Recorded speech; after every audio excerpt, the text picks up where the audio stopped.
Je m'appelle Gaëtan et je suis magicien. J'ai commencé quand j'étais tout jeune, ma passion pour la magie, elle a commencé quand j'étais enfant. Je me souviens d'un moment en particulier quand je regardais la télé avec mes parents. C'était lors d'une émission, c'était le plus grand cabaret du monde, je suppose que vous connaissez. Il y avait la plupart des plus grands magiciens, il y avait Dany Larry, Bernard Willis. Et je me souviens avoir eu les yeux grands ouverts, scotchés à la télé. Et je regardais ça en boucle et en boucle. Et chaque mois, j'attendais vraiment juste cette émission. Et c'est grâce à elle que j'ai développé cette passion. Et je me souviens aussi que mes parents m'ont offert du coup un petit kit de magie que j'ai ouvert. J'ai appris quelques tours par-ci par-là. Et j'ai commencé à leur montrer, d'abord à la famille, aux amis. Et j'ai remarqué que ça plaisait bien. Du coup, j'ai continué. Et bon, bien sûr, les premières fois, c'était pas super fluide, mais je persévérais, je continuais à travailler. Et puis j'ai eu un déclic quand j'ai remarqué qu'avec une simple pièce, on pouvait impressionner des adultes et leur faire ressentir des émotions, leur faire retourner en enfance le temps d'un instant. Et c'est à partir de ce moment-là que j'ai plus jamais lâché la magie. J'ai appris par moi-même, sur YouTube, en lisant des livres, avec des mentors. À l'école, alors que la plupart des gens jouaient à Minecraft sur la PS3 ou même parlaient de foot, moi ce qui m'intéressait c'était la magie. Donc je m'entraînais avec mes cartes lors des cours, dans la récré. En vrai, à chaque moment de pause, je m'entraînais avec mes cartes, je m'entraînais. Et ça en faisait rire certains, mais c'était ma passion, donc j'ai continué. Et au fur et à mesure, je pense que ça a payé. Que tout simplement, quand on a une passion, faut y aller, faut la suivre, il faut croire en soi, parce que ça apporte que des belles choses.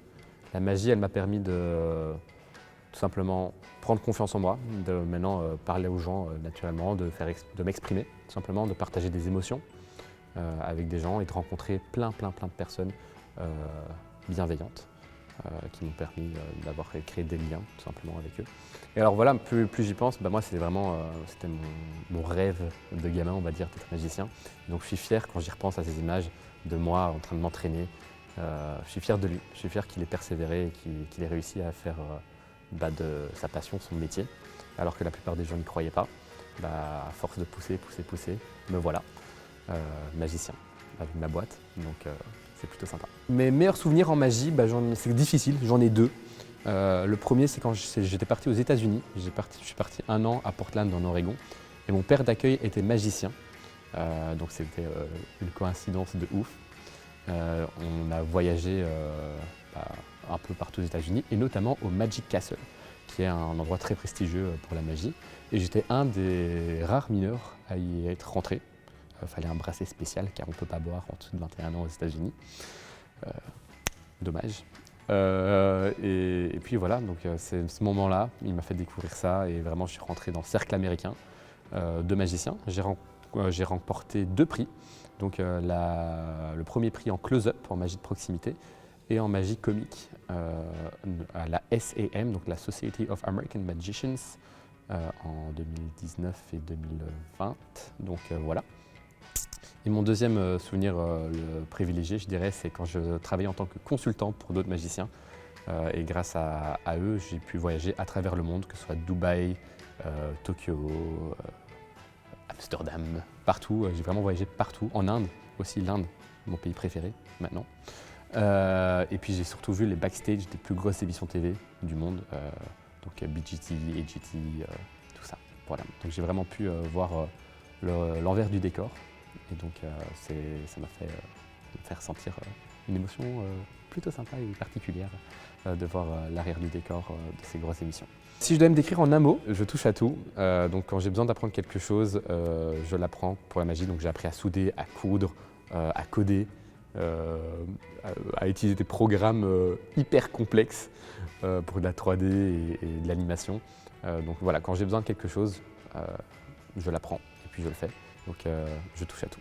Au sein de The Belgian Touch, mon rôle est assez vaste, mais avec Max on est très complémentaires. On apporte chacun nos plus. Moi avec ma bidiplomation, donc un bidiplôme en marketing et mon expérience en tant que consultant en magie, ça m'a permis de développer des compétences, notamment un œil critique et artistique dans la magie. Que je mets du coup au profit de la société et au profit de The Belgian Touch.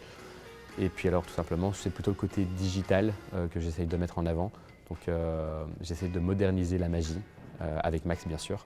Et on essaie de créer des illusions qui n'ont pas encore vu le jour et de les moderniser en intégrant tout simplement la technologie et des nouvelles technologies futures.